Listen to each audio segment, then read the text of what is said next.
మీ ఎలాంటి వ్యాపార ప్రకటనలకైనా వెంటనే మా ఛానల్ సంప్రదించండి. నమస్తే. ఈరోజు మన స్టూడియోలో ప్రముఖ ఆధ్యాత్మికవేత్త, జ్యోతిష వాస్తు పండితులు, లలితాదేవి ఉపాసకులు బ్రహ్మశ్రీ నానాజీ పట్నాయక్ గారు ఉన్నారు. గురువుగారితో మాట్లాడేద్దాం. నమస్కారం గురుగారు. శ్రీమాత్రే నమః. అక్టోబర్ మాసం విశేషంగా కర్కాటక రాశి వాళ్ళకి ఈ నెల ఏ విధంగా కలిసి రాబోతుంది, ఎలాంటి జాగ్రత్తలు పరిహారాలు తీసుకుంటే బాగుంటుంది? అక్టోబర్ మాసంలో గనక చూసుకున్నట్లయితే కర్కాటకం వారికి ఫస్ట్ ఆఫ్ ఆల్ రాస్యాధిపతి మనకి 24-25 తేదీల్లో నీచి పొందుతున్నాడు. సో ఈ అక్టోబర్ మాసంలో 24th and 25th డేట్స్లో ఎటువంటి డెసిషన్స్ తీసుకోకూడదు. Point number 1. ఇక రెండవది ఏమిటి అంటే వీరికి రెండవ స్థానంలో శుక్రకేతులు ఉన్నారండి. సో మనీ మ్యాటర్స్ విషయంలో కొంచెం 9వ తేదీ వరకు జాగ్రత్తగా ఉండాలి. 9కి శుక్రుడు మారిపోతాడు. So no need worry. అలాగే రాశిలోకి 18వ తేదీ నుంచి గురువు వస్తాడు. ఎప్పుడైతే గురువు రాశిలోకి వస్తాడో, ఎగ్జాల్ట్ అవుతున్నాడో గురువు, కొంచెం అది వీళ్ళకి అంటే పేరు ప్రఖ్యాతలు రావడానికి, మెంటల్లీ బాగా స్ట్రెస్లో ఉన్న వాళ్ళకి క్లియర్ అవ్వడానికి, అదేదో భగవంతుడు ఉన్నాడు లేని ఒక నమ్మకంతో ముందుకు వెళ్ళిపోతుంది. తెలియని ఒక కాన్ఫిడెన్స్ లెవెల్స్ అవి పెరగడానికి బాగా అనుకూలిస్తాడు. ఇక్కడ చెప్పాలంటే అది బాగుంది చెప్పాలంటే వీరికి. అండ్ అలాగే ఇక్కడ ఫైనాన్షియల్గా బాగా గ్రోత్ రావాలి అంటే వీరు ఎక్కువగా గణపతి యొక్క ఆరాధన, అందులో ముఖ్యంగా లక్ష్మీ గణపతి ఆరాధన, సూర్య నమస్కారాలు ఎక్కువగా చేస్తూ ఉండాలి. ఇవి మీరు ఎంత చేస్తూ ఉంటే అంత బాగుంటుంది. అయితే ఈ ధనాధిపతి వెళ్ళి 3వ స్థానంలో బుధరాశుల్లో ఉన్నందుకు వీళ్ళకి ఏదైనా మనీ అనేది మీడియేటింగ్ ద్వారా రావడము, అలాగే ఈ 3వ స్థానం ఎప్పుడైతే పాపకత్తిరిలో ఉందో మీడియేటింగ్గా ఒక పని చేస్తారు, కానీ ఇచ్చేవాడు ఇంకా డబ్బులు ఇవ్వడం, ఇరుక్కోవడం లాంటివి ఉన్నాయి కొద్దిగా. ఎందుకంటే 2లో కేతువు, 3లో ఏమో పాపకత్తిరి, 4లో ఏమో కుజుడు.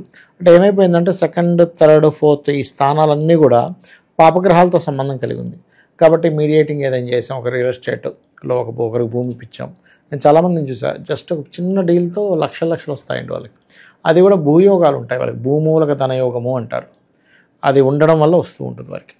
ఆ రకంగా వీరికి ఈ ఫలితాలు ఉన్నాయి. ఇంకోటి ఏంటంటే ఈ పంచమ దశమాధిపతి అయినటువంటి కుజుడు 4లో ఉన్నాడు. కాబట్టి ఇది కొంచెం వీళ్ళు ఏదైనా ప్రాపర్టీస్ కొనుగోలు చేయడానికి, ప్రాపర్టీ మూలంగా కొన్ని ఆర్గ్యుమెంట్స్ అవ్వడం ఇలాంటివి కూడా ఇస్తాడు. ఎందుకంటే ఎంతైనా కుజుడు తన యొక్క స్వలక్షణం అనేటువంటిది ఒకటి ఉంటుంది. కుజుడికి సహజ లక్షణాలు ఉంటాయి, కొన్ని సహజ కారకత్వాలు కొన్ని ఉంటాయి. కాబట్టి ప్రాపర్టీస్ తీసుకునేటప్పుడు కొంచెం అదే కాకుండా కుజుడి నుంచి అష్టమంలో రాహు ఉన్నాడు కర్కాటకానికి. కాబట్టి వీళ్ళు ఎట్టి పరిస్థితుల్లో మంగళవారము, శుక్రవారము, శనివారము ఈ 3 రోజులు వాహనం మీద వెళ్ళేటప్పుడు స్పీడ్గా వెళ్ళకూడదు.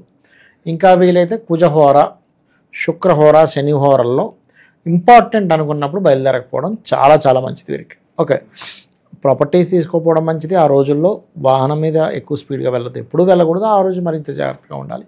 ఆ హోరలు కొంచెం పాటించగలిగితే ఖచ్చితంగా బాగుంటుంది. ఇక వీళ్ళ యొక్క సంతానాన్ని విదేశాలకు పంపించాలనే ప్రయత్నం మాత్రం ఖచ్చితంగా ఫలిస్తుంది. బికాజ్ పంచమాధిపతి చతుర్థంలో ఉన్నాడు కాబట్టి అదొకటి. అండ్ అలాగే ఈ కుజుడు 4లో ఉండడం అనేటువంటిది చెప్పాలంటే లగ్నానికి మంచిదండి చెప్పాలంటే. అయితే శుభగ్రహాలు ఉంటే మంచిది, కోణాల్లో ఎలా అంటారో పాపగ్రహాలు కూడా కేంద్రాల్లో మంచిది. సో కొన్ని స్ట్రాంగ్ డెసిషన్స్ తీసుకోవడానికి, లీగల్గా ఏవైతే భూములు లీగల్ ఇష్యూస్ ఉంటాయి కదా, ఆ లీగల్ ఇష్యూస్ క్లియర్ అవ్వడానికి ఇది బాగుంది చెప్పాలంటే. ఇక అదేవిధంగా సంతాన సంబంధించిన విషయంలో కూడా అనుకూలత కొంతవరకు ఉంటుంది.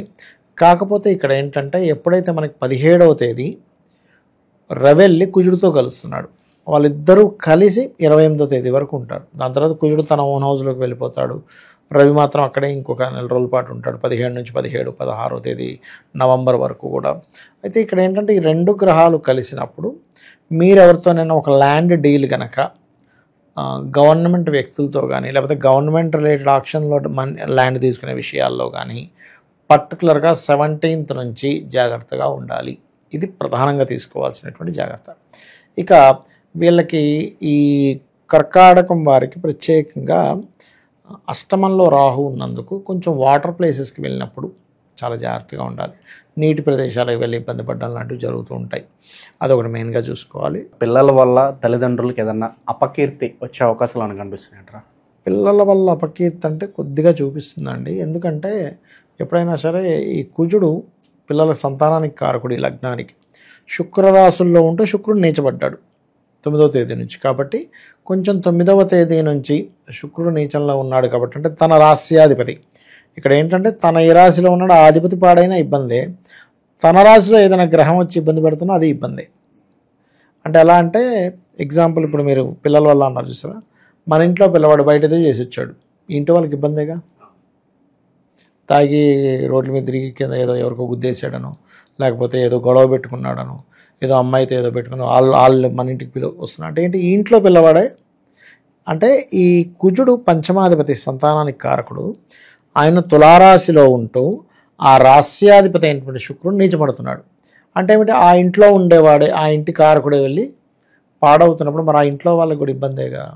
కాబట్టి ఆస్ట్రాలజీలో ఈ డిస్పోజిషన్ సిస్టమ్ బాగా ప్రభావం చూపిస్తూ ఉంటుంది. కాబట్టి మనకి దాదాపుగా శుక్రుడు ఎప్పుడైతే 9వ తేదీ నుంచి మారుతున్నాడో ఆ సమయం నుంచి కొంచెం జాగ్రత్తగా ఉండాలి సంతానం విషయంలో. ఏదన్నా విశేషంగా యోగాలు ఏమన్నా వరించబోతున్నాయి ఈ నెలలో వీళ్ళకి ఏమన్నా? యోగాలంటే ఒకటేనండి, 4లో కేంద్ర స్థానంలో కూర్చుండడం ఒక యోగం. కాకపోతే 3వ స్థానంలో రవి బుధులు ఒక 3 రోజులే ఉంటారు. 1, 2, 3వ తేదీ మారిపోతాడు బుధుడు.